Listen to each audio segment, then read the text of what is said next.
अस्सलामुअलैकुम। Horror stories के एक न्यू एपिसोड के साथ मैं हूं मज़हर मलिक। कैसे हैं आप लोग? उम्मीद है खैरियत से होंगे।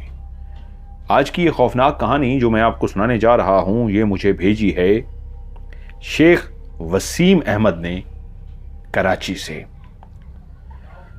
शेख वसीम अहमद साहब कहते हैं कि मैंने ये कहानी एक रिसाले के अंदर पढ़ी थी, एक सच्ची कहानी जिन्होंने लिखा हुआ था।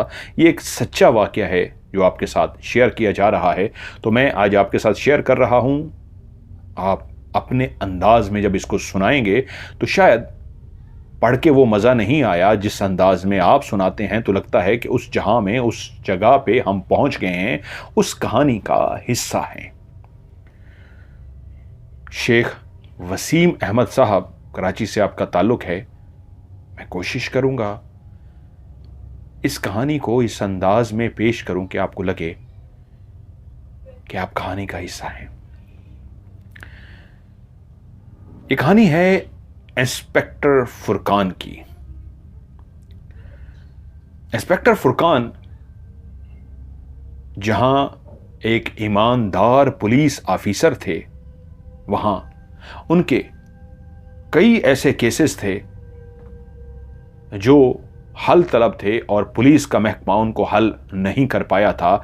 लेकिन फुरकान साहब ने जैसे ही उस इलाके में उनकी पोस्टिंग हुई तो उन्होंने उन केसेस को हल कर दिया।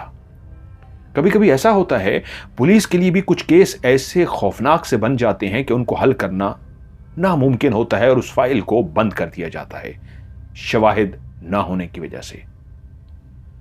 लेकिन फुरकान साहब को स्पेशल ऐसे टास्क दिए जाते जिसको वो हल करते थे।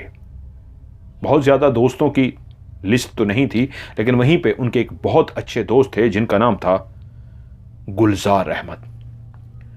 गुलजार साहब एक बहुत ही अमीर कबीर शख्स थे।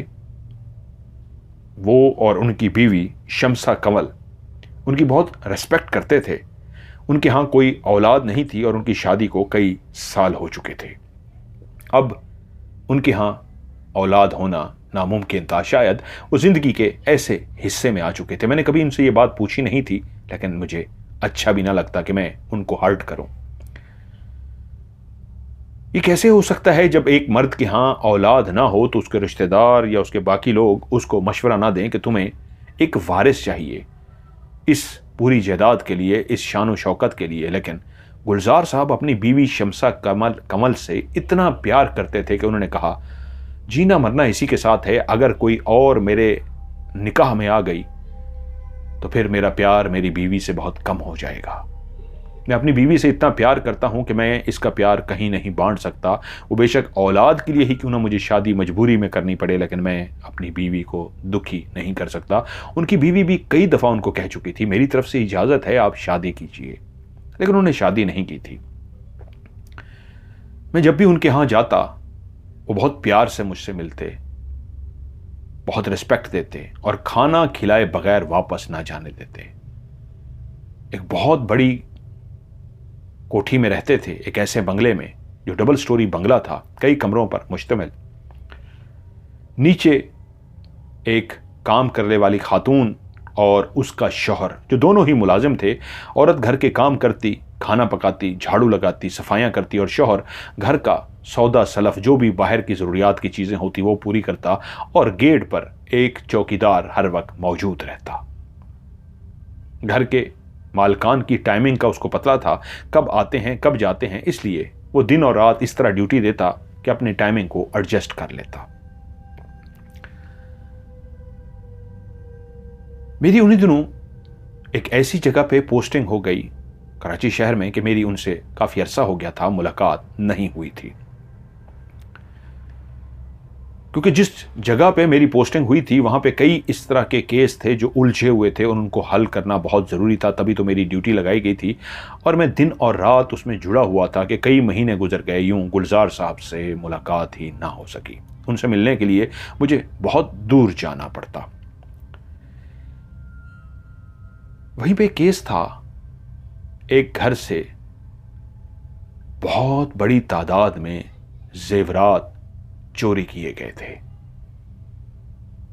अब मैं अभी तक 2 तफ्तीश कर चुका था। मेरी तफ्तीश मुझे ये बताती थी कि वो जेवरात कराची का जो फलां कब्रिस्तान है उसके अंदर छुपाए गए हैं। कब्रिस्तान एक ऐसी जगह है जहां पे प्यारे अपने मरे हुए उन लोगों को दफनाते हैं जिनकी रूह परवास कर जाती है, और एक मुर्दा वजूद कफन दफन पहला के नमाज जनाजा पढ़ के मट्टी के हवाले कर देते हैं। ये होती है उसकी आखिरी रसूमात। अब उस कब्रिस्तान में बेइंतहा ऊंची नीची बड़ी छोटी कई किस्म की कब्रें मौजूद थीं। अगर उन चोरों ने उस कब्रिस्तान में कुछ लोगों के गवाही दी थी, पता चला था कि उन्होंने वो सोना हाथों में शापरों में जो पकड़ा हुआ था, जब वो कब्रिस्तान में दाखिल हुए और वापस निकले तो उनके हाथ खाली थे।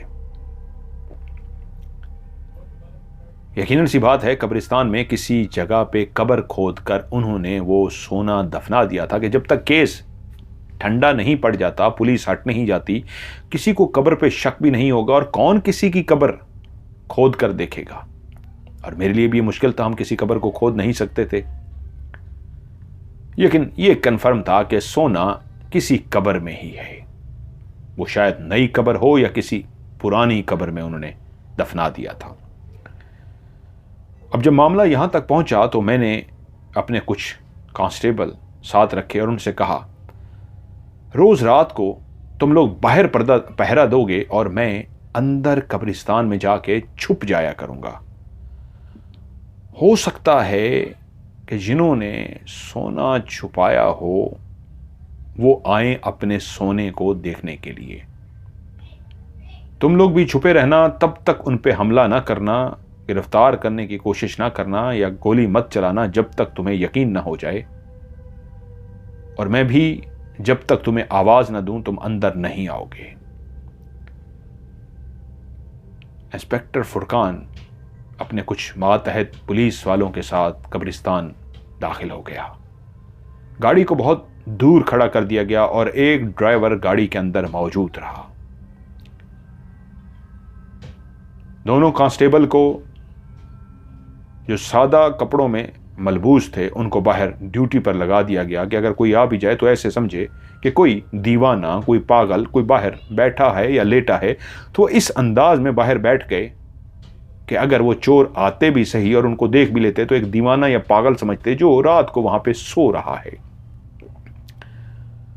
लेकिन फुरकान बिल्कुल एक ऐसी जगह पर कब्रिस्तान में बैठ गया जहां वो आने वाले रास्ते को भी देख सकता, और उसको महसूस होता कोई चलता हुआ आ रहा है तो उसका पीछा करते करते वहां तक चला जाता कि वो अपनी आंखों से देख लेता कौन सी जगह है, कौन सी कब्र है जहां पे सामान छुपाया गया है, सोना छुपाया गया है। अब ड्यूटी शुरू हुई। एक मुश्किल मरहला था, एक पुलिस वाले के लिए भी और उन दोनों के लिए भी जो पुलिस की वर्दी की बजाय आम से कपड़ों में मलबूस लेकिन बाहर इस अंदाज में बैठते कि उनकी आंखें तो चुकन्ना होती लेकिन सर झुका होता, इस अंदाज में सर झुका होता जैसे गहरी नींद सो रहे हों, या दीवार से टेक लगा के कोई फकीर, कोई गरीब, कोई मस्कीन ऐसे सो रहा हो जिसके पास सोने की जगह नहीं होती। तो उसने ठिकाना इस अंदाज में कब्रिस्तान के बाहर बनाया था। कोई नहीं जानता था ये पुलिस वाले हैं। पहला दिन दोनों पुलिस वालों को भी खौफ लगा। इंस्पेक्टर फुरकान तो डरने वालों में से नहीं था। एक दरख्त के पीछे इस तरह छुप कर बैठा रहा कि मुसलसल उसका ध्यान दरवाजे की तरफ रहा। रात की उस खामोशी में, उस शहर खामोशा में जिसमें हर इंसान अबदी नींद सो रहा था, मनो मट्टी के नीचे, और उस मट्टी के ऊपर एक तावीज बना था और एक तख्ती लगी थी, फलां बिनते फलां, वफात का दिन और पैदाइश का दिन, कि ये कब इस दुनिया में आया था और कब दुनिया को खुदा हाफिज कह के इस तावीज इस मट्टी के नीचे अबदी नींद सो रहा है। उस शहर खामोशा में परिंदे भी तो खामोश थे, अपने अपने घोंसलों में सो रहे थे। एक सांसों की आवाज थी जो इंस्पेक्टर फुरकान अपनी ही आवाज को सुन पा रहा था।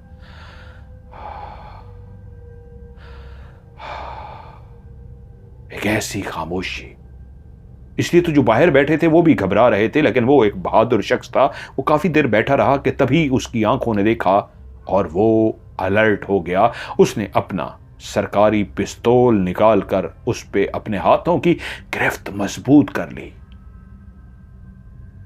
कोई मेन दरवाजे से तो नहीं आया था, किसी और जगह से आया था जहां वो सोच भी नहीं सकता था।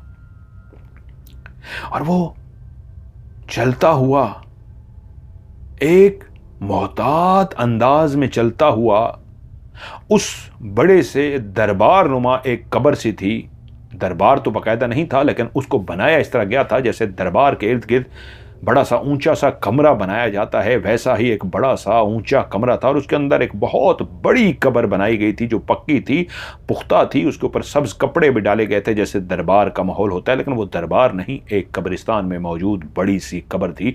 कि वो जो भी था, अंधेरे में मोहतात अंदाज में चलता हुआ उस बड़ी सी कब्र के आगे जैसे ही पहुंचा, इससे पहले इंस्पेक्टर फुरकान खड़ा होता, गोली चलाता, आवाज देता कि एक काली स्याह सी कोई चीज थी। वो कोई बिल्ली से मुशायबा थी, क्या थी समझ नहीं आ सका, लेकिन एक आवाज जरूर आई जैसे कोई बिल्ला गुर्राता है। एक बिल्ले के गुर्राने की आवाज आई और उसकी आंखों ने देखा एक बिल्ले ने कहां से छलांग मारी इतनी जोर से कि वो सीधा उस इंसान के साथ जाके टकराया। और जैसे ही वो बिल्ला उस इंसान के साथ टकराया, उस इंसान ने भी अपना हाथ उस बिल्ले को इस तरह जोर से मारा। जब वो टकरा चुका, टकराने के बाद उस इंसान ने इतने जोर से हाथ उसको मारा जैसे उठा के उसको फेंक दिया हो कि तू मुझ पे हमला करेगा। इंस्पेक्टर फुरकान पांव के बल चलता चलता करीब जाना चाहता था कि इस मंजर को करीब जाकर देख सके। उसको आवाज नहीं आ रही थी, मध्यम सी शक्लें नजर आ रही थी। और वो इतना करीब पहुंच गया कि देखा कि वो दोनों आमने सामने खड़े हैं। एक सफेद लिबास में मलफूज एक इंसान सा खड़ा है और उसके बिल्कुल सामने एक काला स्याह बिल्ला खड़ा है। तभी एक आवाज कानों में क्लियर सुनाई दी, शाहजी, तूने मेरा रास्ता रोक कर अच्छा नहीं किया। तेरी वजह से मेरे इस अमल में खलल पड़ा है। तूने मेरी इस तपस्या को खराब करके रख दिया है। तुझे मना किया था मेरे रास्ते में मत आना, मुझसे मत टकराना, वरना वो तेरा हशर करूंगा कि दुनिया तमाशा देखेगी। और तू फिर आ गया।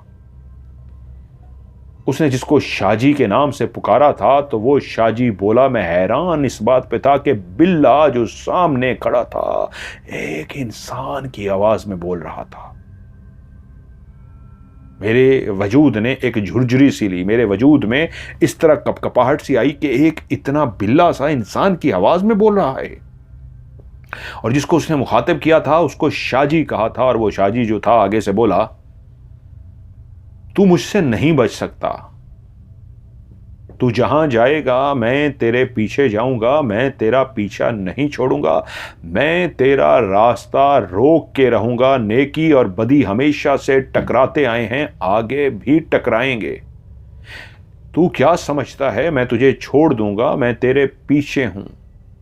मैं तेरा वो हाल करूंगा जो तू कह रहा है ना दुनिया तमाशा देखेगी, मैं तुझे दिखाऊंगा।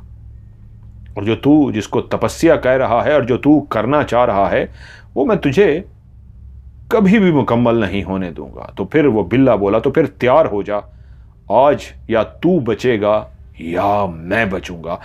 जिस लम्हे वो बिल्ला बोला था उसकी गुराहट बताती थी कि वो फैसला कर चुका है मरने या मारने के लिए। या तो वो सामने खड़े शख्स को मार देगा जिसका चेहरा अभी तक क्लियर इंस्पेक्टर फुरकान नहीं देख पाया था, बिल्ले को क्लियर देख लिया था कि वो बिल्ला हमला करने के लिए तैयार हो चुका था।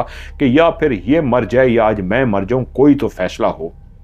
कि उसी लम्हे फिजा में एक गोली चलने की आवाज आई। जैसे ही वो गोली चली मेरा झटका निकला और मैंने उसी तरफ मुड़ के देखा जहां से वो आवाज़ आई थी। यकीनन कुछ ना कुछ हो गया था। जो मेरे बाहर 2 सिपाही मौजूद थे आम कपड़ों में, उन्होंने कुछ ऐसा देख लिया था कि उन्होंने गोली चला दी थी। अब फौरी तौर पे मुझे उनकी मदद के लिए पहुंचना था, लेकिन जैसे ही मैंने उनकी तरफ देखा, अब इस मंजर को देख के भी तो मैं हैरान था। एक बिल्ला और एक कोई शाजी आपस में कैसे टकरा रहे हैं, ये क्या है। और जैसे ही मैंने उस गोली वाली सिमत की तरफ देखा, इससे पहले कि मैं वहां जाता, वापस गर्दन को घुमा के उसी तरफ देखा जहां पे वो बिल्ला और शाजी मौजूद थे, तो अब वहां पे कोई भी नहीं था। इतनी जल्दी कैसे गायब हो गए। मैं खड़ा हो गया, पिस्तौल मेरे हाथ में मजबूती से था और तैयार था। मैं हर खतरे से निमटने के लिए तैयार था और चलता हुआ उस दरबार नुमा कमरे की तरफ गया। इर्द गिर्द देखा, कहीं कुछ नहीं था। तेजी से दौड़ता हुआ बाहर की तरफ गया तो मेरे सिपाही दौड़ रहे थे और बोले निशाना चूक गया। कुछ लोग अंदर आए थे, लेकिन वो बहुत मोहतात थे। जैसे उनको अंदाजा हो गया था। हमने उन पे गोली चला पे उनको रोकने की कोशिश भी की, लेकिन वो पहले ही भाग पड़े थे। उनको भागने से रोकने के लिए कि अब ये भाग गए तो वापस नहीं आएंगे, तो हमने मजबूरी में गोली चलाई थी। जो उनको नहीं लगी वो भाग गए। और मैं बाहर जब गाड़ी में आया तो मैंने कहा गलत हो गया। तुम लोगों ने गोली चलाई है, उनको शक पड़ गया होगा। अब वो काफ़ी अरसा तक यहाँ नहीं आएंगे। अगर वो आएंगे सही तो बहुत लंबे अरसे बाद आएंगे। इसका मतलब है ये वही लोग थे जिन्होंने सोना यहीं कहीं छुपाया है। वो जेवरात लेने के लिए आए थे, लेकिन वो शक में मुब्तला थे। इसका मतलब है तुम्हें बाहर वो देख चुके थे, और जब वो भागने लगे तो तुम्हारा निशाना ना चूकता तो आज मुजरिम पकड़े जाते, कोई जख्मी भी हो जाता तो हम उनसे उगलवा लेते जेवरात कहाँ पे है। अब काफ़ी अरसे तक आना फजूल होगा, इतनी जल्दी ये नहीं आएंगे। चलो इनका पीछा करते हैं, इनको ढूंढने की कोशिश करते हैं। लेकिन वो वीराने के अंदर बना हुआ कब्रिस्तान था, शहरी आबादी से भी दूर। कहाँ ढूंढते, कहाँ छुप गए थे। हमने फिर भी भरपूर कोशिश की, लेकिन उनको कहीं भी ना पा सके। मैं फिर उसके बाद मुख्तलिफ केसेस में इन्वॉल्व होता गया। काफ़ी अरसा और गुजर गया, और काफ़ी अरसे के बाद एक दफ़ा उसी सिमत जाना हुआ जहां गुलजार साहब रहते थे। जब मैं वहां पहुंचा तो एक ऐसी खबर ने मेरा इस्तकबाल किया कि गुलजार साहब तो अस्पताल में हैं, उनकी मौत वाक़ई हो गई है। मैं सीधा अस्पताल पहुंचा और जैसे ही जाकर पता किया तो पता लगा गुलजार साहब तो मर चुके हैं, लेकिन उनकी ज़ौजा, जिनको मैं बहन कहता था, शमसा कमल, वो मुसलसल बेहोश हैं। उनका मैं एक फैमिली फ्रेंड भी था, वो दोस्त थे, वो भाभी थी। मैंने पूरे वाक़ये की तफसीलात मालूम की तो पता चला कि जैसे ही चीख की आवाज़ आई है, मुलाजिम भागते हुए अंदर पहुंचे हैं तो क्या देखते हैं कि साहब ज़मीन पर मुर्दा पड़े हैं और बेगम साहिबा बेहोश पड़ी हैं। लेकिन उससे भी खौफनाक बात यह थी कि जो डॉक्टरों ने गुलजार साहब के मुर्दा वजूद को देखा था तो वो परेशान हो गए। उसको तो मरे हुए 4 महीने हो गए थे। वो तो एक हड्डियों का ढांचा था जो 4 महीने पहले मर चुका था। मैं इस बात को मानने को तैयार नहीं था, और जब मैं भी गुलजार साहब को देखने के लिए गया तो वाकई वो तो हड्डियों का ढांचा हो चुके थे। जो सेहतमंद हट्टे कट्टे इंसान थे, बिल्कुल हड्डियों का ढांचा। और उन्होंने कहा हमने पोस्टमार्टम किया है तो पता चला है ये 4 महीने पहले मर चुके हैं, तो ये आज उसका मुर्दा वजूद लेकर आए हैं। अस्पताल में मौजूद मुलाजिम जो मुझे भी जानते थे, चौकीदार और 2 मियाँ बीवी, उनसे जब मैंने पूछा तो उन्होंने गवाही दी कि नहीं साहब तो जिंदा थे, कल रात ही में पता चला है ये मर गए हैं। हम मुसलसल उनको देखते रहे हैं, 4 महीने पहले नहीं मरे। वो मुलाजिम बहुत अरसे से उनके साथ थे, वो झूठ नहीं बोलते थे। पठान भी और वो भी तस्दीक होगी कि वो झूठ नहीं बोल रहे, वो तो जिंदा थे। तो 4 महीने पहले का मरा हुआ इंसान डॉक्टर कैसे कह रहे हैं? यकीनन वो भी झूठ नहीं बोल रहे थे। उनके पास जो रिपोर्ट थी कि वो तो 4 महीने पहले मर चुके हैं, और यहाँ केस ये था कि वो रात मरे हैं। अब इस बात का अगर किसी के पास सबूत था और कोई मुझे सही तरीके बता सकता था तो वो थी उनकी ज़ौजा शमसा कमल, जो इस वक्त मुसलसल बेहोशी की हालत में थी। अब यकीनन सी बात है उनका इंतज़ार कितना अरसा तक करते कि उसके शौहर को बाद में दफनाया जा सके। और डॉक्टर ने कहा अभी हम कुछ नहीं कह सकते, जिस अंदाज की इनके ऊपर बेहोशी तारी है, कोमा की सी सिचुएशन है, ये जल्दी लगता नहीं है होश में आए। और यूं गुलजार साहब को दफना दिया गया। अब हुआ क्या, मुसलसल उनका ट्रीटमेंट होता रहा और जब वो कोमा की हालत में गई तो फिर उन्होंने कहा कोई पता नहीं इनको होश में आते कितना टाइम लग जाए। मैं गाहे बगाहे चक्कर लगाता, पता करता, लेकिन पता चलता वो अभी तक बेहोशी की हालत में है, कोमा में है। जहां मैं अब अपनी ड्यूटी दे रहा था वहां मुझे भाभी की भी टेंशन थी, भाई मर गया था, दोस्त मर गया था, लेकिन क्या हुआ था इस केस को भी तो मैंने हल करना था। ये तो मेरे एक दोस्त का केस था, मैं उनका फैमिली फ्रेंड था। कुछ अर्से बाद वो होश में तो आ गई, लेकिन पता चला उनका दिमागी तवाज़न खराब हो गया, वो पागल हो चुकी थी। होश में आने के बाद उनको कुछ भी याद नहीं था, उनकी मेमोरी लॉस हो गई थी, वो पागल हो गई थी। उनका पागल खाने में इलाज होता रहा, काफी अरसा उनका पागल खाने में इलाज हुआ। मैं भी अपनी जिंदगी की मसरूफियात में मसरूफ हो गया। एक लंबे अरसे के बाद मुझे पता चला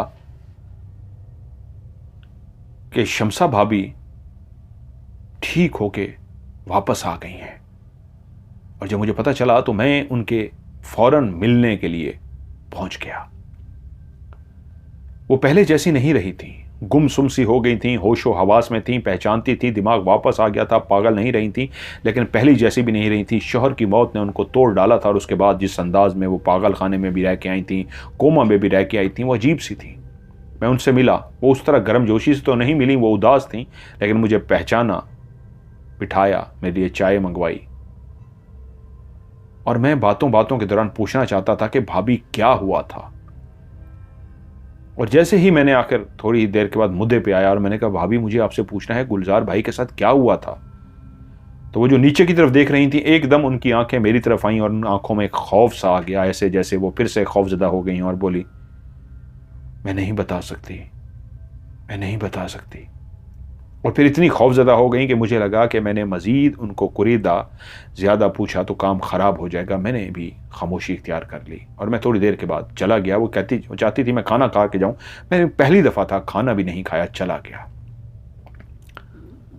फिर मैंने उनसे राब्ता भी ना रखा, वो समझी शायद मैं खफा हो गया हूं। एक दिन बुलवा भेजा, मैं जब हाजिर हुआ आज कुछ बेहतर हालत में थी, वक्त के साथ साथ बेहतर हो रही थी। मुझे बिठाया और बोले तुम तो मेरे भाई हो, भाभी कहते थे मुझे, मैं आपको भाई कहती थी। क्या भाई भी बहनों से नाराज होते हैं?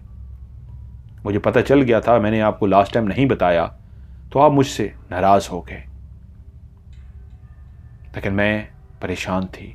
फिर मैंने अपने भाई से इजाज़त ली कि मैं अपने भाई को इजाज़त नाराज नहीं कर सकती, तो मेरे भाई ने मुझे इजाज़त दे दी कि हाँ आप अपने भाई को बता दें। क्योंकि मैं परेशान हो रहा था, जहां तक मैं जानता था मैं तो उनके किसी भाई को नहीं जानता था, और वो जिक्र कर रही थी कि मैंने अपने भाई से इजाज़त ली। खैर वो बोली भाई ने जब इजाज़त दे दी तो अब मैं आपको बता सकती हूं सिर्फ आपको कि क्या हुआ था।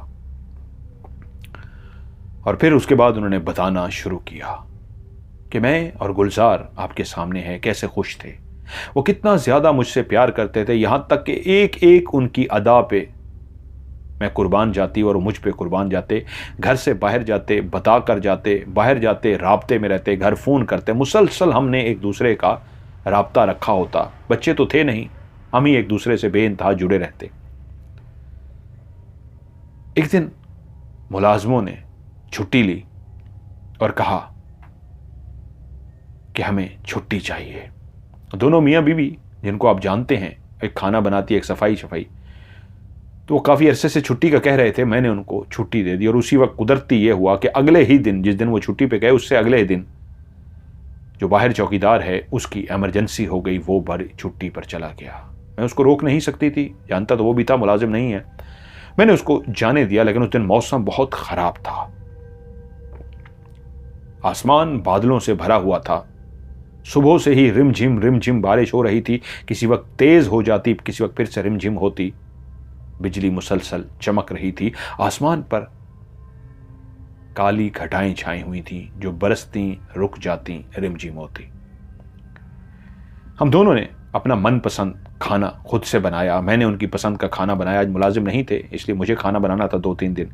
मैंने उनकी पसंद का खाना बनाया। उन्होंने बहुत शौक से खाया। और आप तो जानते हैं कि गुलजार साहब दिल के मरीज थे, उनको दिल का मसला था। हमने खाना वगैरह खाया और बैठकर टीवी वगैरह देखते रहे कि रात हो गई। सोने के लिए बेडरूम में दाखिल हो गए। हमारा बेडरूम ऊपर वाले कमरे में है, दूसरी मंजिल पर। हम जो लोग जैसे ही बेडरूम में जाकर लेटे तो थोड़ी ही देर के बाद गुलजार साहब की तबीयत खराब होना शुरू हो गई। वो कह रहे कि मुझे दर्द हो रहा है सीने में। मैं उठी, उनको पानी भर के दिया, लाइट जला दी कि क्या हो रहा है। और वो तकलीफ से कराहना शुरू हो गए कि देखते ही देखते उनका जिस्म इस तरह अकड़ना शुरू हो गया कि मैं समझ गई कि उनको दिल का दौरा पड़ रहा है। और जैसे ही मैं कोई मदद के लिए भागती, टेलीफोन करती या कुछ भी करती, उसी लम्हे तो उनकी मैं देखभाल में लग गई कि मैंने देखा कि एकदम से उन्होंने झटका लिया और उनकी गर्दन एक तरफ लुढ़क गई। मेरी जान निकल गई। मैं पागलों की तरह, दीवानों की तरह चीखती हुई भागी कि किसी को मदद के लिए बुला सकूं। टेलीफोन उठाया तो बारिश की वजह से टेलीफोन डेड पड़ा हुआ था। वापस आई, उसी तरह उनकी गर्दन लुढ़क चुकी थी। पता नहीं बेहोश हो गए थे या अल्लाह को प्यारे हो गए थे, लेकिन मैं डर गई थी। मेरा हवास बाख्ता हो गई थी। मैं कुछ भी काम नहीं कर पा रही थी कि उसी वक्त मैंने देखा बिल्कुल जो साथ वाली खिड़की थी वो खिड़की खुद ब खुद खुल गई। और जैसे ही खिड़की खुली तो मैंने देखा एक काला स्याह बिल्ला जिसकी आंखें लाल सुर्ख थीं, उसने खिड़की को खोला था और छलांग मारकर बिस्तर पर आ गया। उसी बिस्तर पर जहां पे गुलजार साहब की गर्दन एक तरफ लुढ़क चुकी थी। मुझे मदद के लिए पुकारना सा, ऊपर से ये कोई मुसीबत एक बिल्ले की सूरत में आ गई थी। मेरा दिमाग इतना भी काम नहीं किया कि इस खिड़की के बाहर तो कोई रास्ता ही नहीं है इस खिड़की तक पहुंचने का, तो ये बिल्ला कैसे इस खिड़की में चढ़ा, मुझे कोई होश नहीं। मैं भागती हुई बारिश में बाहर निकली और साथ वाले दरवाजे को बार बार खटकाना, बेल देना शुरू कर दिया। ये हमारे बहुत अच्छे हमसाए थे। काफ़ी देर की कोशिश के बाद, एक लेट नाइट थी, आखिरकार वो जाग गए। जब उन्होंने मुझे देखा कि मैं हूं साथ वाले हमसाए, तो भागते हुए आ गए कि क्या हुआ है। मैंने उन्हें कहा चल के देखिए, अस्पताल लेके जाना होगा। क्या है, मेरे गुलजार साहब को देखिए, उनको क्या हो गया है। वो मेरे साथ भागते हुए ऊपर तक आए और जैसे ही हम कमरे में दाखिल हुए, गुलजार साहब बेड के साथ टेक लगाकर बैठे हुए थे। और जैसे ही हम कमरे में दाखिल हुए तो उन्होंने आंखें खोल दी और ऐसे मुस्कुराए जैसे कह रहे हों होश में आ गया हूं, अब मैं ठीक हूं।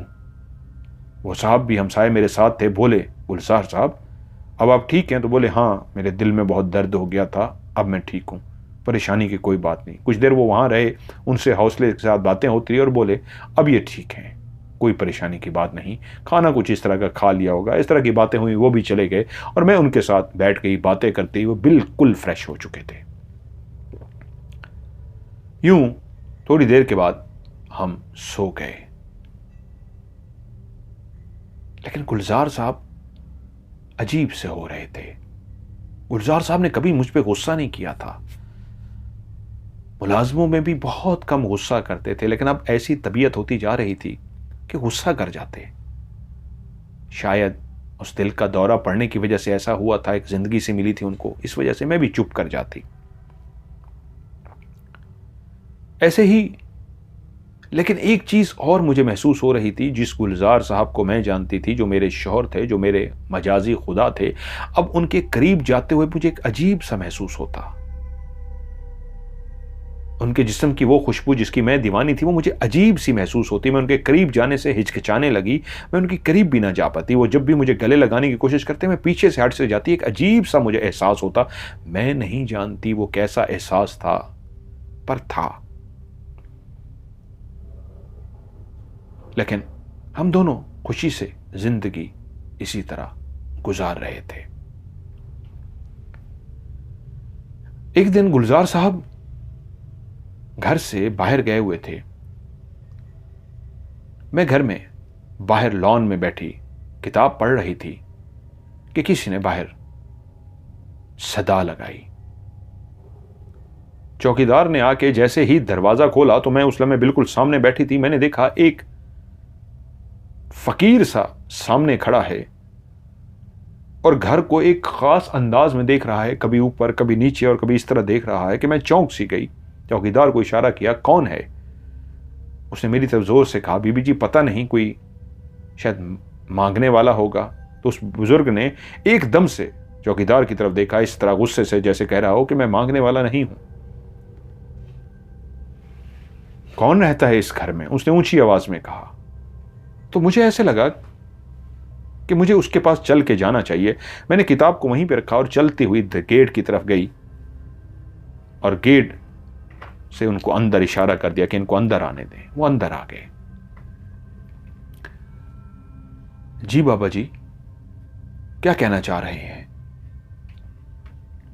कौन रहता है इस घर में? उस घर में हम लोग रहते हैं। क्यों, क्या हुआ है? नहीं, मुझे दुश्मन की बू आ रही है। मेरा दुश्मन रहता है यहां पे। आपका दुश्मन? नहीं नहीं, आपको गलत फहमी हुई है, कोई और घर होगा। यहां पे कोई भी नहीं है। फिर भी बच्चा, कौन कौन है इस घर में? उनकी आवाज में ऐसी रूहानियत थी, उनकी आवाज में ऐसा सहर था, उनकी आवाज में ऐसी मोहब्बत थी, ऐसी शफकत थी, जैसे मैं उनकी खुद ब खुद सवाल का जवाब देती जा रही थी। ये तक नहीं पूछा कौन है, कहां से आए हैं, क्यों पूछ रहे हैं। उनकी शक्ल नूरानी सी थी। मैंने कहा, बाबा जी मैं हूं, ये मेरे चौकीदार हैं, 2 मियां बीवी और हैं, और मेरे शौहर रहते हैं। खुशबू को बार बार सूंघते और कुछ पढ़ते, खुशबू को सूंघते और पढ़ते, और उस चौकीदार को कहा, ये गए, नाम क्या है तुम्हारा? उसने अपना नाम बताया, आंखें बंद कर ली, कुछ देर पढ़ते रहे और फिर आंखें खोल दी और कहा, और कौन है? मैंने चौकीदार से कहा, जाओ उनको बुला कर लाओ। चौकीदार अंदर गया, उन मियां बीवी को बुला कर ले आया। वो सामने आकर खड़े हो गए, उनका भी नाम पूछा, आंखें बंद करके कुछ देर पढ़ते रहे और बोले, हाँ ठीक है, इनको भेज दो। मैंने कहा, जाओ तुम काम करो। बाबा जी क्या बात है? वो बोले, और कौन रहता है? और तो मेरे शौहर हैं, या मैं हूं आपके सामने, और तो नहीं है। आपको किसकी तलाश है? कौन दुश्मन है आपका? क्या माजरा है? बच्चा, अभी हम नहीं बता सकते, लेकिन जरूर बताएंगे, हम फिर आएंगे। ये कहा और चले गए। मैं कुछ देर हैरान खड़ी रही। चौकीदार से बोली, पता नहीं क्या कहना चाह रहे थे। तो चौकीदार बोल पड़ा, कोई अल्लाह के नेक लोग लगते थे। यकीनन मेरी तरह उस पे भी असर हुआ था। तभी वो कह रहा था कि अल्लाह के कोई नेक बंदे लगते हैं। खैर, मैं किताब पढ़ने में मसरूफ हो गई। शाम को गुलजार साहब आए और हम लोग खाने की टेबल पे बैठे खाना खा रहे थे। मैं और गुलजार साहब बातें करते करते मैंने गुलजार साहब से कहा, आज एक फकीर आया था। गुलजार साहब जब भी कहीं जाते थे, एक तो मुझे बताकर जाते थे और मुझसे राब्ते में भी रहते थे। कुछ दिनों से उनके अंदर तब्दीली ये आई थी कि अब अक्सर खामोशी से चले जाते, मुझे बताते भी नहीं थे, और मैंने भी गिला नहीं किया था। मेरा गिला बनता था कि आप तो बदल गए हैं, जाते हैं मुझे बता के भी नहीं जाते, मैं तो परेशान हो जाती हूं। खाने की उस मेज पे बैठे हुए मैंने गुलजार साहब से कहा, आज एक फकीर सा आया था। बोले, अच्छा फिर? मैंने कहा, किसी दुश्मन को ढूंढ रहा था। दुश्मन? क्या मतलब? पता नहीं, बू सूंघता हुआ आया था और उसके बाद मुलाजमों को बुला के उसने चेक किया, और जब मैंने कहा मेरा शौहर ही बाकी रह गया है, तो मेरे शौहर के मुंह के जो लुकमा वो खाने लगे थे, एकदम लुकमा उनके हाथ से गिर गया। क्या मतलब तुम्हारा? क्या शौहर का पूछ रहा था? नहीं नहीं कुछ नहीं, वो किसी दुश्मन की बात कर रहा था, सबको देखना चाह रहा था। तो मैंने कहा कि बाकी तो हम यही हैं, सिर्फ शौहर नहीं है। शमसा, तुम्हें क्या हो गया है? तुम कैसी जाहिलों वाली बातें करना शुरू हो गए हो? तुम ऐसे जाहिलों पे, ऐसे फकीरों पे आप इत्मीनान करती हो? तुमने उसे घर के अंदर कैसे आने दिया? तुम नहीं जानती वो कौन था, कहां से आया था? कोई चोर हो, कोई लुटेरा हो, कोई आवारा हो, तुम्हें कैसे पता चल गया कि वो नेक बंदा था? और तुम उसको घर के फर्द के बारे में बता रही हो, मुलाजमों के बारे में बता रही हो, मेरे बारे में भी बता रही हो, यानी खुद ही किसी को पूरे घर की प्राइवेसी बता रही हो कि अगर कोई चोर उचक्का हुआ तो उसको पता लग जाए कब आना है घर पे, कब चोरी करना है, कब किसी को नुकसान पहुंचाना है। कोई अपने घर के बारे में भी किसी को बताता है? एंड खबरदार, आज के बारे किसी भी कोई भी हो उसको घर में ना दाखिल होने देना, और स्पेशली उस चोर को, वो जो चोर आया था घर की मालूमात लेने के लिए, कतन उसको मत बताना। मैं चुप कर गई, लेकिन पहली दफा जिंदगी में ऐसा तल्ख लहजा इस्तेमाल होते हुए मैंने देखा था, वो भी मेरी जात के लिए जो मुझसे इतना प्यार करते थे। उन्होंने कभी मुझसे इतनी तलखी से बात नहीं की थी, लेकिन इस लम्हे जिस तरह मैं उनको सुन रही थी, हैरान हो रही थी कि एक तो बता के नहीं जाते, रवैया बदलता जा रहा है, उनके करीब जाने को भी दिल नहीं करता। आज जिस तरह मुझ पे चीख रहे थे, चिल्ला रहे थे, क्या हो गया है, लेकिन मैं चुप रही। उसके बाद फिर से मैं खामोश हो गई। जिंदगी उसी तरह गुजरने लगी, लेकिन हुआ ये कि अब वो और ज्यादा बाहर जाते, लेकिन मुझे अब बिल्कुल नहीं बताते थे। मैंने एक दफा गिला भी कर दिया तो बोले, क्या बताकर जाऊं तुम्हें, मैं बच्चा हूं तो मेरे साथ चला करोगी, ख्याल रखोगी, मुझे और झाड़ दिया। और जिससे मैं समझ गई अब अगर इनसे पूछा या बात की तो ये और गुस्से हो जाएंगे, तो मैंने पूछना तर्क कर दिया। एक रात मैं बाहर गई हुई थी, जब रात को लौटी तो लेट हो गई। परेशान थी कि गुलजार साहब खफा होंगे कि मैं उनको बताकर भी नहीं गई, ऊपर से लेट जा रही हूं। लेकिन जब घर में दाखिल हुई तो गुलजार साहब घर में नहीं थे। मैं कपड़े चेंज करके बेडरूम में चली गई और इंतजार करने लगी कि गुलजार साहब अभी आ जाएंगे। यहां तक कि रात के 12 बज गए और अभी तक वो नहीं आए थे। मैं फोन भी करूं तो कहां करूं, पीटीसी वो होते थे रिसीवर वाले, तार वाले फोन, मोबाइल नहीं थे। मैं फोन भी करूं तो कहां करूं, कहां पे उनका पता करूं, कहां पे होंगे। मैं परेशान बैठी, यहां तक कि रात का 1 बज गया। जैसे ही रात का 1 बजा तो मैं शदीद परेशान हो गई। मुझे नींद नहीं आ रही थी, मैं उनके सारे बारे में शदीद परेशान थी कि एकदम से मेरे कानों में एक अजीबो गरीब सी आवाज आई। आवाज साथ वाले कमरे से आ रही थी। एक अजीब गुराहट की एक अजीब सी आवाज थी। मैं उस आवाज को कुछ देर तो सुनती रही। उसके बाद मैंने जूते पहने और आहिस्ता से चलती हुई अपने कमरे से बाहर आ गई और साथ वाले कमरे के दरवाजे के सामने पहुंच गई। मैंने दरवाजे के साथ कान को लगाया तो अंदर वाकई कोई अजीबो गरीब सी गुराने की आवाजें आ रही थी और एक फुनकार की आवाज थी, जैसे कोई फुनकारता है। क्या खुदाया, ये क्या है? मैं कुछ देर सुनती रही कि ये मेरा वहम नहीं है। अब दरवाजा खोलूं और खोल कर देखूं कि ये माजरा क्या है। उस कमरे का दरवाजा बिल्कुल आहिस्ता आहिस्ता आहिस्ता खोल कर मैंने जैसे ही दरवाजे को थोड़ा सा खोला तो सामने का मंजर देख के मेरी जान निकल गई। दरवाजे के बिल्कुल सामने एक काला स्याह बिल्ला और एक काला स्याह नाग आमने सामने बैठे थे। बैठे नहीं, खड़े थे, इस अंदाज में अलर्ट थे जैसे दोनों एक दूसरे पे हमला करने वाले हो। वो बिल्ला जिसकी आंखें लाल सुर्ख थीं, वो गुर्रा रहा था और बिल्ले को देखते ही मुझे लगा जैसे इसको मैंने पहले कहीं देखा है। यही लाल सुर्ख आंखों वाला बिल्ला मैं कहीं देख चुकी हूं।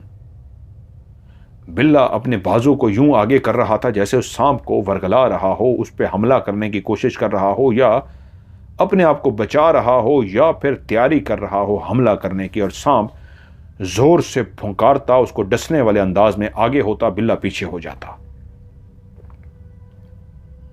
सांप फिर उसको डसने के लिए आगे होता, बिल्ला फिर से पीछे हो जाता और बिल्ला आगे हो के अगले ही लम्हे सांप को हाथ मारने की कोशिश करता, सांप पीछे हो जाता। सांप और बिल्ला दोनों एक दूसरे पे हमला करने के लिए तैयार थे। दोनों को अपनी अपनी जिंदगियां बचानी थी। शायद सांप को बिल्ले से खौफ था और बिल्ले को सांप से, कि उसी वक्त मैंने देखा सांप ने अपनी जगह से छलांग लगाई और छलांग लगाते ही बिल्ले के इर्द गिर्द लिपट गया। जैसे ही वो बिल्ले के इर्द गिर्द लिपट गया तो बिल्ला जोर जोर से आवाज़ें गुर्राहट की निकालना शुरू हो गया और इस तरह तड़पना शुरू हो गया, इस तरह मचलना शुरू हो गया कि उसके वजूद के ऊपर इतनी तेज़ी के साथ उस सांप ने, जो काला स्याह था, उसने लपेटा मारा था कि उसका वजूद उसके अंदर गिरफ्त में था और वो अपने वजूद को छुड़वाने के लिए छलांगे मार रहा था, ज़ोर ज़ोर से छलांगे मार रहा था। शायद लड़ाई शुरू हो चुकी थी, ऐसी लड़ाई जिसमें बिल्ला उछल उछल के कभी उसको, जो लिपटा हुआ सांप था, इतनी जोर से जाके साइड पे लगता तो चोट उस सांप को लगती जो ऊपर लिपट चुका था, और फिर उछलता और दूसरी साइड पे कूद कर लगता ताकि उसको तकलीफ हो जो उसके वजूद से लिपटा है। इसी तरह एक ऐसी शदीद मैंने लड़ाई देखी। अभी तो वो उछल रहा था, सांप ने छलांग लगा के उसके वजूद को लपेटा था, उसके बाद बिल्ला उछलना शुरू हुआ था, लेकिन उसके बाद जो अगला लम्हा था वो तो ऐसा था कि सांप के मुंह से भी शदीद फुंकार निकलना शुरू हो गई और बिल्ला खाएं खाएं खाएं ऐसी और गुर्राने वाली, गुर्राहट वाली आवाज़ें निकलना शुरू हो गया। और मेरी देखते ही देखते आंखों के सामने जैसे किसी ने बिल्ले को उठा के इतनी जोर से पटका कि बिल्ला उड़ता हुआ उसी दरवाजे के ऊपर आके लगा ठा करके, और वो दरवाजा जो मैंने थोड़ा सा खोला हुआ था बंद हो गया। मेरे मुंह से एक जोरदार चीख निकल गई।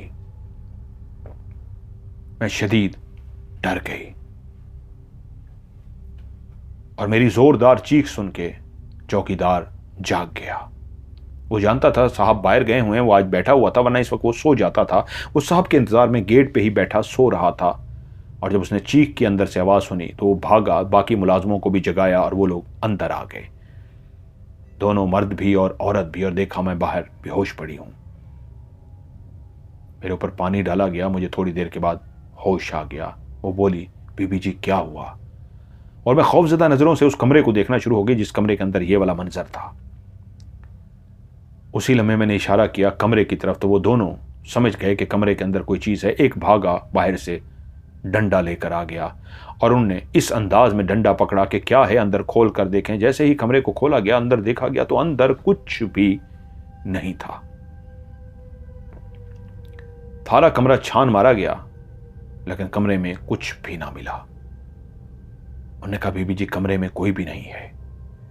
तो मुझसे बोले, साहब अभी तक नहीं आए। चौकीदार बोला, मैं उन्हीं के इंतजार में ही जाग रहा था, इसलिए मैंने आपकी चीख को सुन लिया।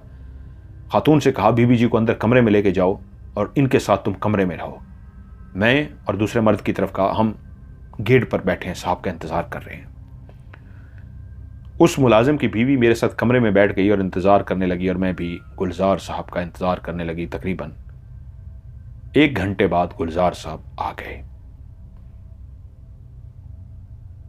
वो लड़की बेडरूम से चली गई, लेकिन जब मैंने गुलजार साहब को देखा तो हैरान रह गई। उनके कपड़े फटे हुए थे, उनके चेहरे पे काफ़ी खराशें आई हुई थी, उनके बाल मट्टी से भरे हुए थे, बाजू भी काफ़ी फट गए थे और अजीब सी एक हालत में थी। मैं एकदम से परेशान होकर उठ के खड़ी हुई कि क्या हुआ है आपको, ये कैसी हालत बना रखी है? तो वो बोले, बस एक काम के सिलसिले में निकला था कि रास्ते में डाकू पड़ गए और उन्होंने मुझे जदोकोब किया, मारा और सारा सामान भी निकाल कर ले गए। कुछ कीमती डॉक्यूमेंट्स थे, चीज़ें थीं जो मैं नहीं देना चाहता था, वो भी मुझसे ले गए। वो ताकतवर थे, मैं कमज़ोर था, मैं उनसे कैसे लड़ता, उनके पास असला था, इसलिए उन्होंने मुझे जदोकोब किया और तकलीफ़ दी और सारा कुछ किया। तो मैंने कहा, आपने पुलिस को इतला क्यों दी? कहा, नहीं, पुलिस को इतला नहीं देनी, हम किसी को अपना दुश्मन नहीं बना सकते। क्या होगा, वो दुश्मन बन जाएंगे। पता नहीं वो कौन थे, कौन थी, लूटना उनका मकसद था, लूट के चले गए, तुम परेशान ना हो। वो वॉशरूम में गए, फ्रेश हुए, अपने बाल जो मिट्टी से भर गए थे, हालत अजीब सी थी, अपना हुलिया ठीक किया, कपड़े रात वाले चेंज किए और आकर मेरे साथ लेट गए। लेकिन मैं शदीद डरी हुई थी, सो नहीं रही थी और मेरी हालत वो देख चुके थे। मुझसे बोले, क्या हुआ है तुम्हें, सब खैरियत है ना? और ये लड़की तुम्हारे कमरे में क्या कर रही थी? मैंने कहा, गुलजार साहब आज बहुत खौफनाक हुआ है। कहते हैं, क्या? मैंने कहा, आज मैंने जो मंजर देखा है आप सोच भी नहीं सकते। और मैं उनको मंजर बयान करने लगी कि साथ वाले कमरे से आवाज़ें आ रही थी। मैं उठ के जब गई और मैंने वहाँ पे जाके देखा सांप और बिल्ले की लड़ाई, तो आप सोच नहीं सकते थे कितनी भयानक खौफनाक लड़ाई थी। और किसी ने पटका जब उस बिल्ले को दरवाजे पे आके लगा तो मैं खौफ के मारे बेहोश हो गई, मेरी चीख निकली। मुलाजमों ने मुझे होश में लाया है। आपसे तो कहा है, आप बता के भी नहीं जाती, मैं आपकी वजह से परेशान थी, आपको कहाँ फ़ोन करके पूछूँ आप कहाँ गए हैं? खौफ के मारे कि आप नाराज़ ना हो जाए, पूछती तक नहीं हूँ। और आपके इंतजार में जाग रही थी कि ये सारा मंजर देखा तो मैं बेहोश हो गई। वो एकदम भड़क उठे। तुम्हारा दिमाग ठीक है शमसा कमल, तुम्हें क्या हो गया है? तुम कभी बुजुर्ग आया था उसको घर में घुसने दे रही हो, कभी तुम सांप देख रही हो, कभी तुम बिल्ला देख रही हो। बुलाओ मुलाजमों को।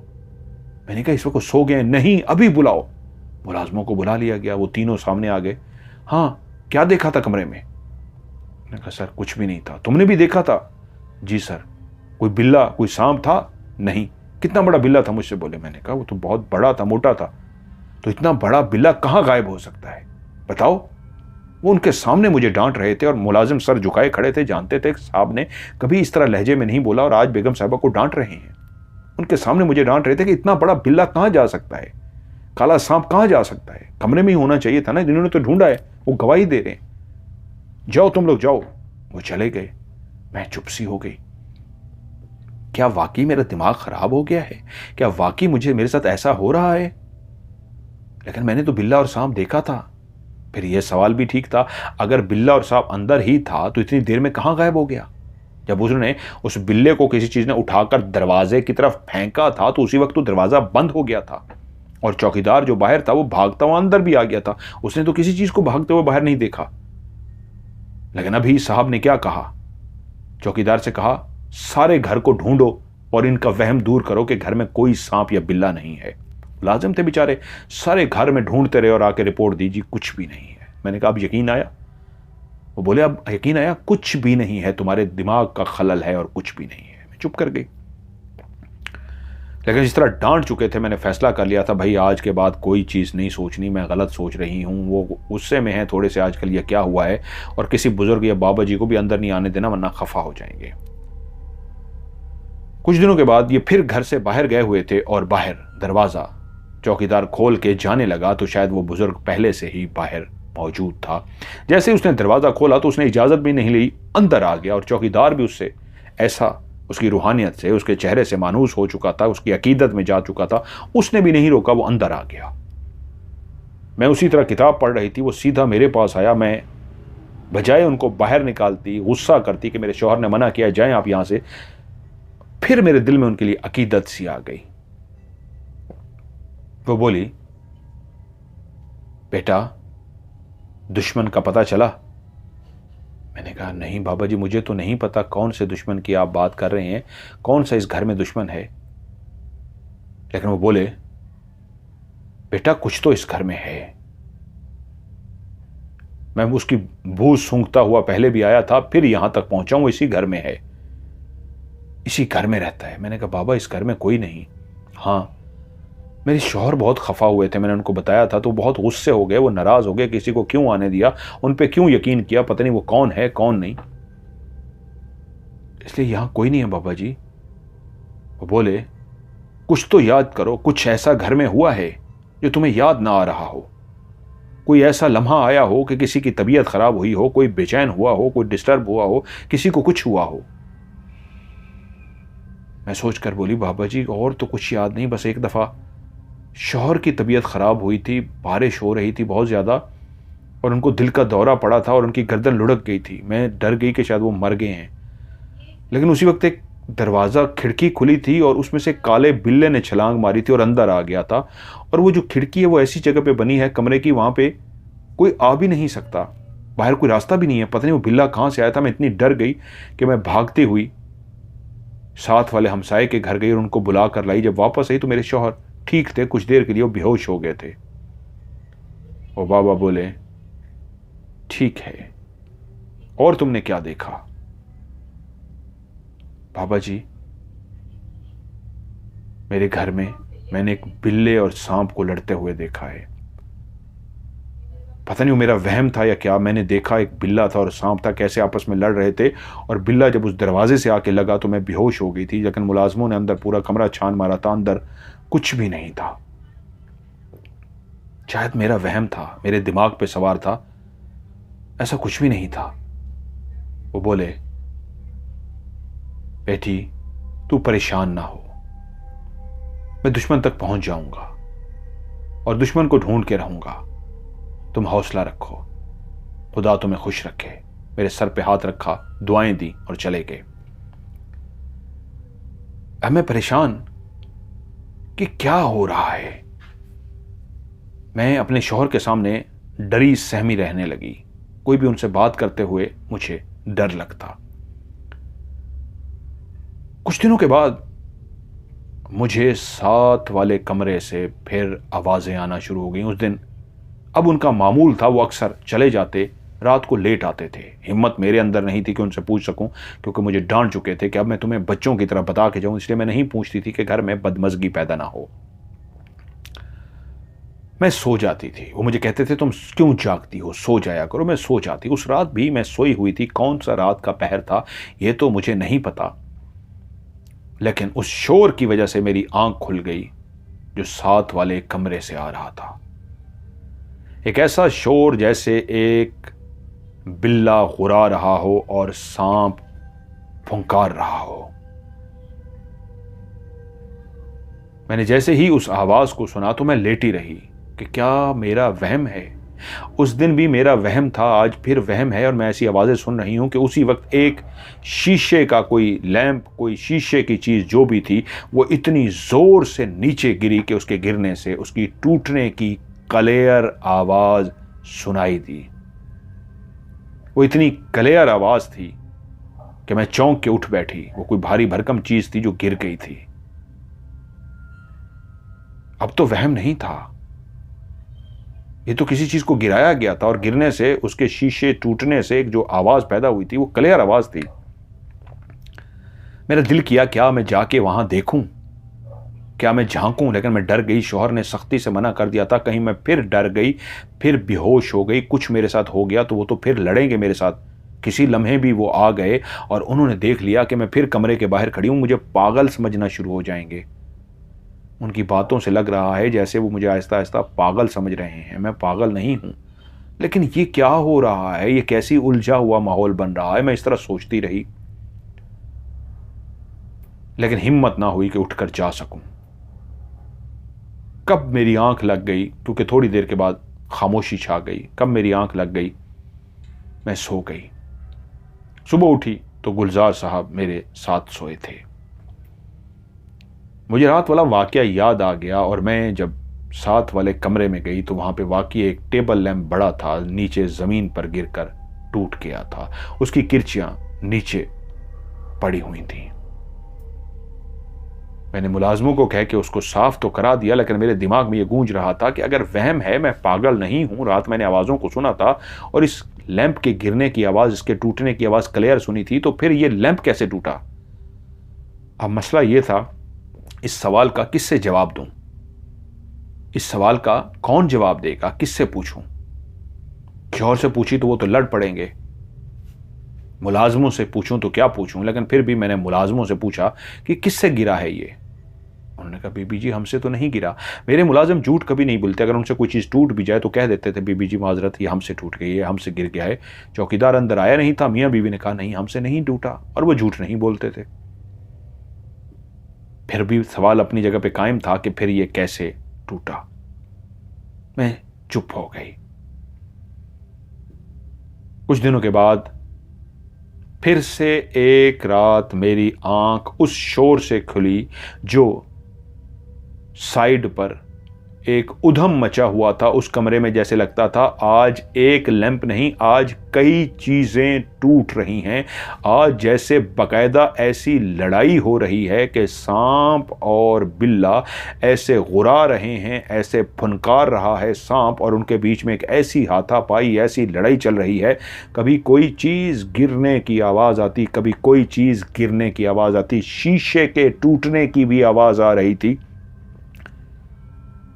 और किसी ऐसे बर्तन की, किसी ऐसे सामान की भी गिरने की आवाज आ रही थी जो टूट तो नहीं सकता था, लेकिन नीचे गिरने की वजह से एक धम की आवाज पैदा होती, जैसे वो चीज अब गिरी है, अब कोई वो चीज गिरी है, अब कोई चीज टूटी है। एक उधम मचा हुआ था। मैं कांपना शुरू हो गई, मैं उठकर बैठ गई, मैं डरना शुरू हो गई। थोड़ी ही देर के बाद गुलजार कमरे में दाखिल हुए तो आज उनका हालत, आज उनका हुलिया बहुत अबतर था, ऐसा बुरा था कि जिस्म के ऊपर लहूलुहान जैसे होता है, शर्ट कपड़े फट चुके थे, उसके ऊपर कई जगहों पे खून लगा हुआ था, माथे पे भी खून था, हाथों पे भी खून था, चेहरे पे खराशें लगी हुई थी, काफ़ी ज़्यादा उसकी चोटें थी। और मैंने उनको जैसे ही देखा मैंने कहा, गुलजार ये आपको क्या हुआ है? वो बोले, क्या हुआ है मुझे? मैंने कहा, नहीं आपको कुछ हुआ है। मैं इतनी डरी हुई थी, अपने ऊपर कंट्रोल ना रख सकी और बोली, ये साथ वाले कमरे में क्या हो रहा था? वो एकदम चौंके और बोले, मैं क्या जानूं साथ वाले कमरे में? मैंने कहा, नहीं मुझे पता है, आप साथ वाले कमरे को जानते हैं कि साथ वाले कमरे में क्या हो गया था। मैं कि जज्बाती हो गई, जुनूनी हो गई कि ये मेरा वहम नहीं है। आपने उस दिन भी मुझे डांट दिया था, हर बात में मुझे डांट देते हैं, आप बदल देते हैं, आपके जिस्म की खुशबू ऐसी हो गई है कि मेरा आपके करीब आने को दिल नहीं करता। आप मुझे बताकर तक नहीं जाते, मैं पूछूं तो आप लड़ पड़ते हैं, आप मेरे ऊपर कभी चीखे नहीं थे, मेरे ऊपर चीख पड़ते हैं, मुलाजमों के सामने मेरी बेइज्जती कर देते हैं। मुझे पता ही नहीं आप कहाँ हैं। उस दिन भी कमरे में शीशा टूटा हुआ था, मैंने मुलाजमों से साफ करवाया, वो मेरा वहम नहीं था। लेकिन आज रात तो जो कुछ हुआ है मेरा वहम नहीं है। मैं आज आपको कह रही हूं वहां कुछ हुआ है। मैं कल किसी को बुलाऊंगी और किसी को बुला के मैं दिखाऊंगी मेरे घर में कुछ हो रहा है। वाकई इस घर में कोई दुश्मन है। वो बुजुर्ग सही कहते हैं, इस घर में दुश्मन है। वो दुश्मन मेरे घर को नुकसान पहुंचा रहा है। ये जुमले बोलने थे कि मेरे शौहर का चेहरा लाल सुर्ख हो गया, आंखें ऐसी लाल सुर्ख हो गई और बोले कि तू उस बुढ़े को बुलाएगी? तू का लफ्ज आज तक मेरे लिए इस्तेमाल नहीं हुआ था। ऐसा लगा कि ये मेरे शौहर नहीं कोई और हैं। तू बुलाएगी मेरे शौहर को, मेरे उस बुढ़े को? मैं तुझे भी नहीं छोड़ूंगा और उस बुढ़े को भी नहीं छोड़ूंगा। अब वक्त आ गया है मैं तुझे भी मार डालूं और उस बुढ़े को भी मैं मार डालूंगा। मेरे हाथ से वो भी नहीं बचेगा। और वो मेरे आगे इस तरह हमला करने के लिए बढ़े कि मैंने देखा उसी वक्त मेरे बिस्तर के नीचे से एक काला स्याह सांप निकला और फुनकार कर उसके रास्ते में आ गया। मैं डर कर दीवार के साथ जा लगी और सांप फन फैलाए उसके सामने आ गया और उसके मुंह से निकला, शाहजी आज तुझे नहीं छोड़ूंगा। आज बस आखिरी रात होगी, या तू मरेगा या मैं मरूंगा। और उसी सांप को मैंने देखा, उसने एक रूप धार लिया था इंसान का। और सामने खड़ा हुआ मेरा शौहर। अब मेरा शौहर नहीं रहा था कि मेरी निगाह पड़ी एक लकड़ियों, एक हड्डियों का ढांचा, जिसको मैंने गौर किया तो वो मेरा शौहर था। उसका मुर्दा वजूद साइड पर पड़ा हुआ था। वो मेरे ही शौहर ने कपड़े पहन रखे थे, मेरे शौहर के कपड़े थे। उसका चेहरा था लेकिन हड्डियों से भरा हुआ चेहरा, जैसे कई महीनों से वो शदीद बीमार हो और हड्डियों का ढांचा हो गया हो। वो साइड पर पड़ा था और इधर जो शख्स जो पहले मेरे शौहर के रूप में खड़ा था, अब वो किसी और रूप में आ गया था। और उसी लम्हे कि मैं कुछ समझती, उसने मुझे उठाकर इतनी जोर से धक्का दिया कि मैं उसके लिए तैयार नहीं थी। मैं इस मंजर को देखने में इसमें महव हो गई थी कि उसने मुझे पकड़ के इतनी जोर से दीवार में मारा कि मेरा सर दीवार में जाकर जोर से लगा और मैं नीचे गिरी और बेहोश हो गई। मुझे जब होश आया तो मुझे तो पता ही नहीं था मैं कितना अरसा बेहोश रही। उसके बाद कोमा में रही और कोमा से जब होश में आई तो अपनी यादाश्त खो चुकी थी, मैं पागल हो चुकी थी। कितना अरसा मैं पागल खाने में रही और जब पागल खाने से ठीक होकर वापस आई तो पता चला कि मेरा शौहर जिसको दफनाया गया था उसके बारे में डॉक्टरों ने कहा था वो तो 4 महीने पहले मर चुका था। लेकिन वो तो हमारी आंखों के सामने उस दिन मरा था जब उसमें से कोई और निकला था और वो उस सांप जो इंसान बन गया था उनके साथ लड़ रहा था। उसी वक्त मैंने आखिरी दफा अपने शौहर को देखा था। लेकिन वो हड्डियों का ढांचा क्यों था? मेरा दिमाग और उलझ गया। मैं हंसना खेलना भूल गई। मैं होश में तो आ गई थी लेकिन अब मैं एक ऐसी मदहोशी में चली गई थी कि होश में होते हुए भी मैं चुप सी लग गई थी। अजीब सी हालत हो गई थी, अजीब सा हाल हो गया था। बस जिंदा लाश सी बन गई थी। फिर आहिस्ता आहिस्ता बोलना शुरू हुई और फिर वो बुजुर्ग फिर से घर आ गए। मुझे खामोश पाकर खुद से बोल पड़े, मेरी बेटी, मैं सबसे पहले तुझसे माफी मांगता हूं कि उसने तुझे उठा के फेंका और उस वक्त लम्हे मैं तुझे बचा ना सका और तेरा सर दीवार में जाके लगा, जिसकी वजह से तू बेहोश हो गई और इतना अरसा कोमे में रही और फिर पागल खाने में। वो मुझसे भूल हो गई थी, मैं उसके लिए दिल से माफ़ी चाहता हूँ। तेरे पास कई सवाल हैं, आज तेरे सारे सवालों का जवाब देने आया हूं। तेरे सर पे हाथ रखा था, तुझे बेटी कहा था। तेरे घर में जिसको ढूंढते हुए आया था वो कोई और नहीं, वही बदबख्त था जिसने तेरे शौहर के वजूद को अपना लिया था। तेरा शौहर मर गया था। तेरे शौहर ने जब बिस्तर पे लेटे हुए दिल का दौरा पड़ने की वजह से उसकी गर्दन ढलक गई थी, तो उसी लम्हे उसकी मौत वाक़ हो गई थी। और ये शैतान जिसको मैंने ही मारा था, एक अमल करते हुए जो काला जादू कर रहा था, उसके दौरान मैंने इसे मार डाला था, लेकिन इसकी आत्मा भटकती रही और किसी ऐसे वजूद की तलाश में थी कि ये दोबारा से एक वजूद हासिल कर ले। मैं तो इसको पहले ही मार चुका था, कब्रिस्तान में इसका मेरा टाकरा हो गया था, लेकिन वहीं पे कुछ पुलिस वाले मौजूद थे और उन्होंने गोली चला दी थी, जिसकी वजह से ये फिर से भाग गया था। और मुझे वो लम्हा याद आ गया जब मुझे मेरी आंखों के सामने इंस्पेक्टर फुरकान कह रहे हैं कि वो दोनों लड़ रहे थे और गोली की आवाज़ चलते ही मैंने उधर देखा था, मुड़ के देखा था तो वापस नहीं थे। तो वो बुज़ुर्ग बता रहे थे, अब वो बात शमसा कंवल बता रही थी कि उस बुज़ुर्ग ने बताया, हम एक कब्रिस्तान में एक दरबार पे लड़ने ही लगे थे। उस दिन हम में से कोई एक बचता, लेकिन ये फिर से भाग गया उन पुलिस वालों की वजह से और फिर से ये ताकतवर हो गया।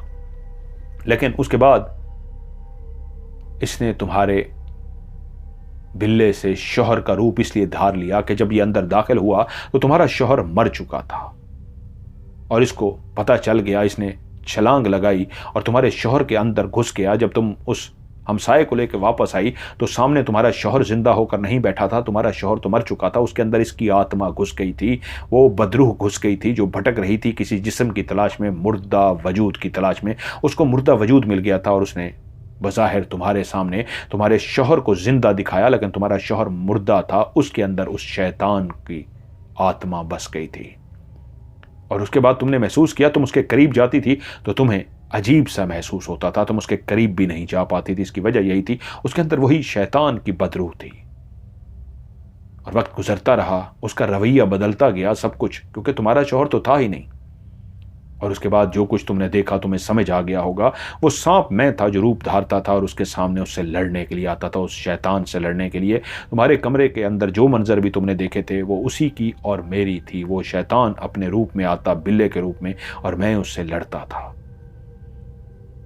और फिर मैं तुम्हारे घर को पता कर चुका था। जब पहली दफ़ा आया था उसके बाद ही मुझे पता चल गया था, लेकिन मैं तुमसे मिलता रहा। मैं तुम्हारी हिफाजत करना चाहता था, तुम्हारी देखभाल करना चाहता था, इसलिए आता था, इस घर को हिसार करके जाता था। तुम्हारे सामने आके बज़ाहिर कहता था कि मैं ढूंढ रहा हूँ कौन है, लेकिन मैं तुम्हारा हिसार करता था, तुम्हें बताना नहीं चाहता था कि तुम घबरा ना जाओ, डर ना जाओ कि तुम अपने एक मुर्दा शौहर के साथ रह रही हो। मैं उस वक्त की तलाश में था कि पहले उसको मार डालूं, फिर तुम्हें सब सच बता दूंगा। लेकिन उस लम्हे मुझसे देर हो गई। वो तुम पे वार कर गया और उठाकर उसने तुम्हें पटक दिया। लेकिन वो लड़ने के लिए अपने असली रूप में आ गया था। उसने उसी वक्त तुम्हारे शौहर का रूप छोड़ दिया था, जिसको आखिरी दफ़ा तुमने देखा था। नीचे हड्डियों का ढांचा जो पड़ा था वो तुम्हारे शौहर था, जिसके जिस्म पे गोश्त तकरीबन ख़त्म हो चुका था। बस बराए नाम एक स्किन सी थी, झिल्ली सी थी, क्योंकि वो तो मरे हुए भी उसको 4 महीने हो गए थे। उसके वजूद को तो वो शैतान लिए फिरता रहा था। मैंने उस दिन उसको मार डाला। मैं उसका वजूद मैंने ख़त्म कर दिया था, लेकिन अब मैं कुछ नहीं कर सकता था, इसलिए मैं चला गया। और जब तुम्हारे मुलाजिम और बाकी पहुंचे तो तुम बेहोश थी और तुम्हारा शौहर मुर्दा। देखकर वो भी हैरान हो गए कि साहब को एक ही रात में क्या हो गया कि इतने कमज़ोर हो गए। तभी साहब को लेकर अस्पताल पहुंचे तो वो भी हैरान थे कि इनको मरे हुए 4 महीने हो गए हैं। कोई नहीं जानता था कि वो सच कह रहे हैं, उसको मरे हुए 4 महीने हो गए हैं। उसका वजूद तो वो आत्मा, वो बदरूह लेके फिरती रही थी। और फिर मैं जानता था जब तुम ठीक होके आओगी, मेरी एक गलती की वजह से तुम्हें जो सज़ा मिली है, तुम ठीक होकर आओगी और तुम्हें मैं बताने आऊँगा। तुम्हें मैंने बेटी कहा था, आज मैं तुम्हारे पास हूँ, तुम्हारे सर पे हाथ रख के तुम्हें बताने आया हूँ। और जैसे ही उन्होंने मुझे सारी बात बता दी और उन्होंने मुझे साथ ये भी कह दिया कि तुमने ये बात आगे किसी को नहीं बतानी। फिर आप मुझसे मिलने के लिए आए, आपने भाई मुझसे सवाल पूछा तो मैंने कहा मैं नहीं बता सकती और मैं खौफजदा हो गई। तो आप नाराज़ होकर चले गए। मुझे लगा मेरा भाई मुझसे खफा हो गया है, तो फिर मैंने उन फ़कीर को जिस तरह उन्होंने कहा था याद किया तो वो आ गए और मैंने उन्हें कहा मैं अपने भाई को खफा नहीं कर सकती, मुझे उसको बताना है, वो मुझ पे शक करेगा कि कहीं मैंने मारा है, मैंने किया है। तो उन्होंने मुझे इजाज़त दे दी, इसलिए आज भाई मैं आपको बुलाकर सब बता रही हूँ। और तभी मैंने उन्हें कहा भाभी मैंने उस बुज़ुर्ग को और उस बिल्ले को कब्रिस्तान में देखा था। वो जो पुलिस वालों ने गोली चलाई थी और वो भाग गया था मौके की तलाश में, वो हम लोग ही थे। मैं वहाँ छुपा हुआ था और मेरे कारिंदे जो सिविल कपड़ों में थे उन्होंने चोरों को देख के गोली चलाई थी और उनको भागने का मौका मिल गया था। मैं खुद इसकी गवाही देता हूँ, हाँ ऐसा हुआ है। आपकी कहानी शायद आप जिस तरह कह रहे हैं, वो कह रही थी शमसा भाभी कि मेरी कहानी पे कोई यकीन नहीं करेगा, लेकिन मैंने आगे से कहा मैं आपकी कहानी पे इसलिए यकीन करता हूँ, मैं गवाह हूँ उस बुजुर्ग का और उस काले स्याह बिल्ले का जिसको मैंने अपनी आंखों से कब्रिस्तान के उस दरबार के पास देखा था। उसके बाद मैं भाभी से मिलता रहा। वो कुछ अर्सा जिंदा रहीं लेकिन उदास थी। शौहर के बाद, जिनका शौहर को पता चला था कि उनको मरे हुए 4 महीने हो गए और एक मुर्दा वजूद के साथ रहती नहीं, किसी शैतान के साथ, वो ज़्यादा अरसा जिंदा ना रह सकें, इस दुनिया से चली गई। मैं भी अपनी फ़र्ज शनासी करता रहा, लेकिन एक बेचैन थी मेरी रूह कि इस वाक़े को भी मैं कहीं दर्ज करूं। सो यूं मैंने वाक़या एक रिसाले के हवाले किया और उन्होंने उस रिसाले में छाप दिया। और यही कहानी जो मैंने अभी आपको सुनाई है, शेख वसीम अहमद जिन्होंने कराची से मुझे भेजी है, इंस्पेक्टर फारूक साहब की कहानी,